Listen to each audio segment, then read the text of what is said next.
fundamental separar os espíritos chamados de ciganos, que fazem parte da crença da Umbanda, das pessoas portadoras de etnia cigana. Olá pessoal, sejam bem-vindos ao canal Embaixada Cigana, local onde a cultura bate forte em nossos corações. Eu sou Nicolas Omenucci e hoje vamos falar sobre os ciganos de etnia e os ciganos da Umbanda.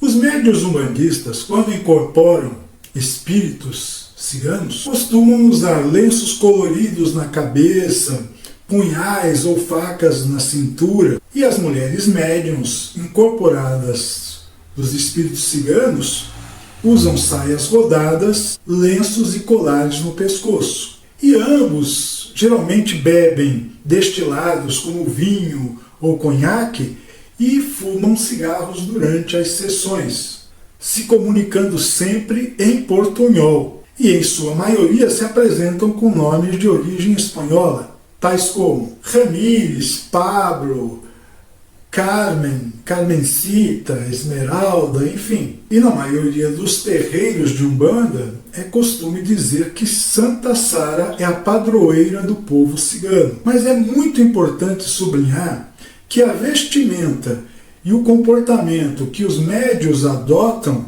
quando incorporados não condizem com as vestimentas e os comportamentos culturais dentro dos 3 grupos ciganos existentes no mundo e no Brasil: Rom, Calon e Sinti. E as linguagens usadas por esses 3 grupos são romanês, usada pelo Rom, Xibe, usada pelo Calon, e Sinté, ou Sintó, usado pelo grupo Sinti.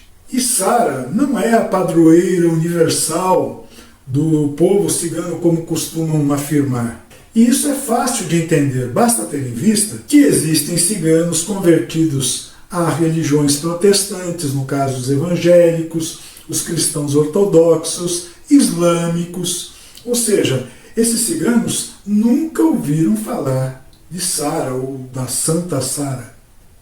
Apenas um grupo menor, principalmente o grupo da Europa Ibérica, ou seja, da Espanha e França, e uma parte de Portugal é que conhecem Sara, mas nem todos eles reconhecem Sara como santa.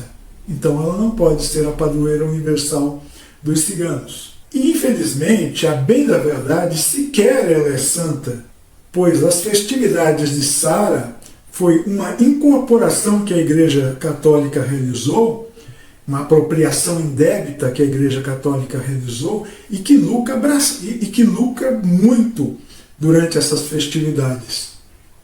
Mas Sara nunca passou pelo processo de canonização. Para ser reconhecida como santa, ela teria que ter passado pelo processo de canonização.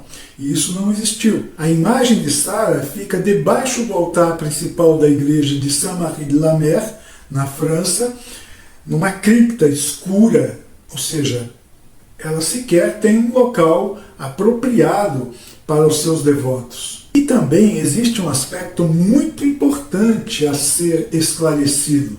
A denominação linha de ciganos surgiu há aproximadamente 28 anos, ou seja, muito recente dentro da própria Umbanda.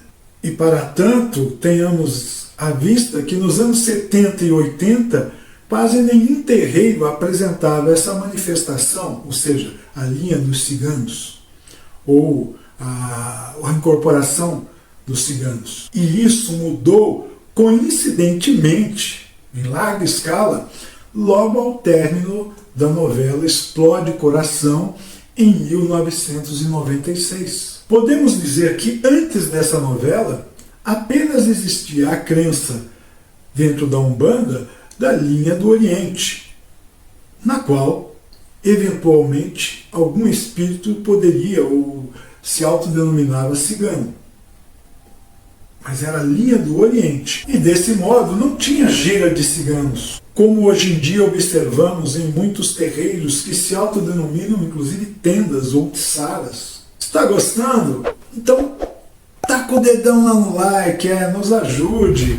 Dê um like, se inscreva no canal, compartilhe o conteúdo com seus amigos e familiares para que a família da Embaixada Cigana aumente, desde já, grato por sua participação. E para ser bem claro, a novela desencadeou um modismo coletivo pela cultura, pela dança e místicas ciganas. E assim, as academias de dança passaram a oferecer as tais danças ciganas, que eram realizadas por professoras não ciganas, é claro. Surgiram também, nesse mesmo período, pós-novela, as festas ciganas realizadas por não ciganos. E na prática religiosa da Umbanda foi se formatando gradativamente a linha dos ciganos. Finalizo esse vídeo deixando uma breve mensagem aos queridos irmãos umbandistas. Vocês têm a sua religião e não devem renunciar ao direito de professá-la fielmente. Este vídeo não foi feito para discutir sobre religião, pois religião é a ligação da criatura com o Criador e, portanto, é sagrada. Este vídeo apenas procura evidenciar as diferenças, que são muito grandes, entre cultura cigana, que representam todas as manifestações dentro de um grupo étnico, e a crença nos espíritos ciganos, que representa a ação de acreditar em uma verdade de fé. Quanto mais vocês conhecerem sobre a etnia cigana, menos estereótipos serão gerados. E isso será muito bom, tanto para ciganos quanto para umbandistas. Espero que vocês tenham gostado do vídeo de hoje. Um abraço e até a próxima sexta.